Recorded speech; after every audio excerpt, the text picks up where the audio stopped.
What up, guys, and welcome back to another The Big Rob Theory review. Today I'm joined by a special guest, my boy, Blacktastic Media, and we are going to review today Inception from 2010, directed by Christopher Nolan. Before I share my thoughts and opinions on this movie, let's take it over to Blacktastic Media and hear what he has to say. Let's get it.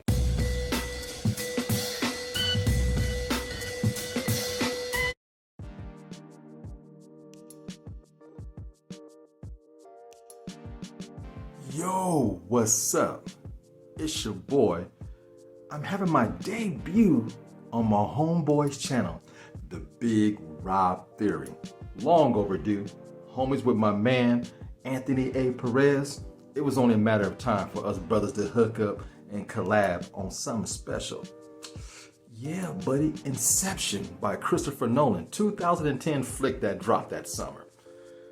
You gotta say this was the heyday for Christopher Nolan. I mean, his best two movies of all time is The Dark Knight and, in my opinion, Inception.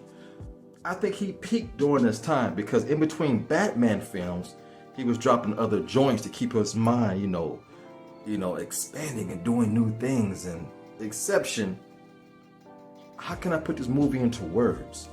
It's the Matrix on crank.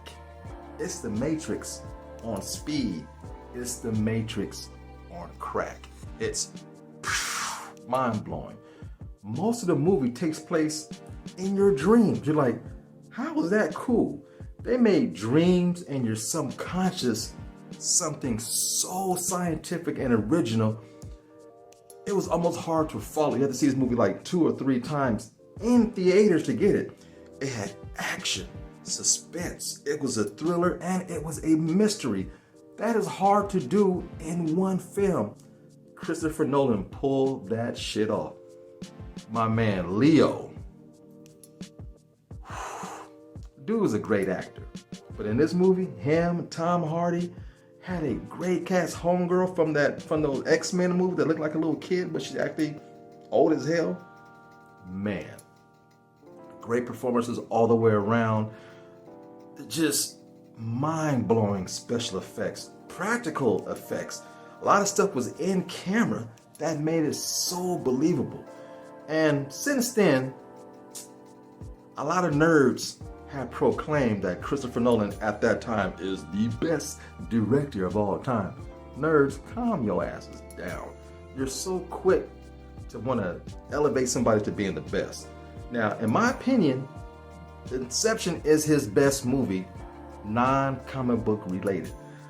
Me personally, I wasn't a big fan of Interstellar. Seen it once, I never want to see it again. It was cool, but it wasn't that cool to watch it again. Dunkirk, I have yet to watch it. I have no interest in seeing that movie.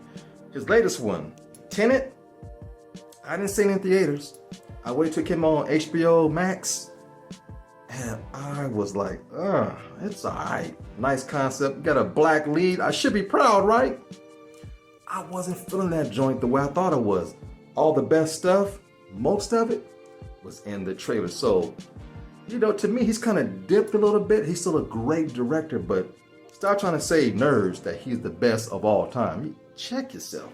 Now, each individual feels certain directors are their favorite. Like my favorite, it's Spike Lee. A lot of nerds are going, who in the hell is that? What's a Spike Lee?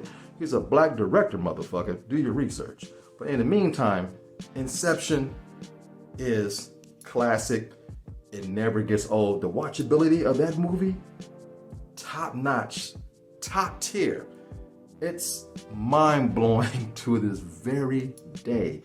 And will he ever top that? I think he tried with Tenet and failed. But I give him a gallant effort to try to come back on that. But Inception, come on, man. The cast, the practical effects is what gets me the most. He is incredible. And the one thing about Christopher Nolan, he never went to film school. The dude did this on his own as a little kid, playing with cameras, grew up, making his way to the top. And he is a top tier director without tutelage from a film school. That is amazing. He made 2 of the best movies ever made, Inception and The Dark Knight. What else can he say about the brother? He is cool in the game. But man, I'm gonna hand it back over to my man Rob. Yo, bring it home, brother. And thanks for having me on. And be sure to like, share, subscribe to both of our channels, brother. Please come to my channel. Every week I'm cooking something good up in the kitchen. So come and get a taste of your boy, Blacktastic Media. Rob, you are the man. Thank you for hitting me up on Instagram messaging saying, yo, let's collab. I'm like, I'm with it. Inception, yo, let's do the damn thing. And we just did. Until then, next time, be sure to like, share, subscribe, and more importantly, leave your comments down below. And nerds, don't be offended. Just remember, it's just my point of view. Thank you, Blacktastic, for your awesome review and analysis of this movie, and thank you for joining me in this review. All right, so here are my thoughts on this. When this movie first came out, I saw it in theaters, and it was by far one of the best movies I had seen at that time, and I think this movie was really amazing for the time that it came out. The basic gist of this movie is being in a dreamscape, but going so far into dreams and your mind that you can alter a little bit what kind of happens in your own mind, you know, and then sometimes you go so deep that you forget that you are not necessarily really awake. This movie was just so mind-blowing to me, and even to this day, I still don't know about the ending. We have some really good actors and actresses in this. You have Tom Hardy, you have Leonardo DiCaprio, Joseph Gordon-Levitt, Ken Watanabe, Elliot Page, Cillian Murphy, Dilip Rayo, and Marion Cotillard. The list goes on, man. There are so many good people in this movie. The acting was so well done and directed so well. I was so invested throughout the entire movie. The cinematography in this movie is pretty good too. When they go to the dreamscape and they are, you know, altering things that are happening in the dreamscape and how things go down and the way how they move in it, it is just absolutely amazing and encapsulating. Like, you cannot take your eyes off the screen. My positives with this movie are the fact that it keeps you engaged the entire time and you are just fully invested. At least I was fully invested in what was happening. For me, it wasn't hard to really connect with some of the characters because when you are watching a movie, you know it's like a 1 to 1.5 to 2.5 hour endeavor. You don't really have that much time to really get that invested in people as you would in a TV show. But for this movie, I was invested in some of these characters, man. Like, this movie really did blow my mind back in the day. And still, upon rewatching it, blew my mind again. Some negatives I have with this movie.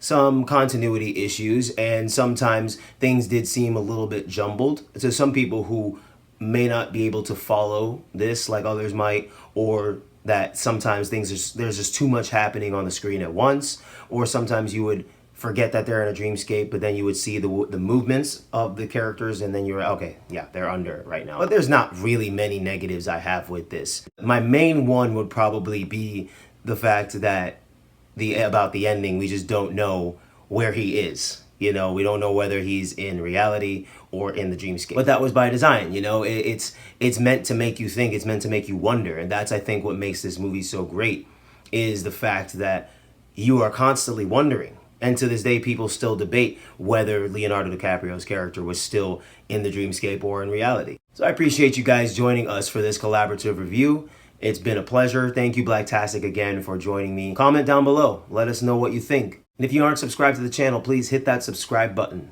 All right, thanks again, guys. Until the next one.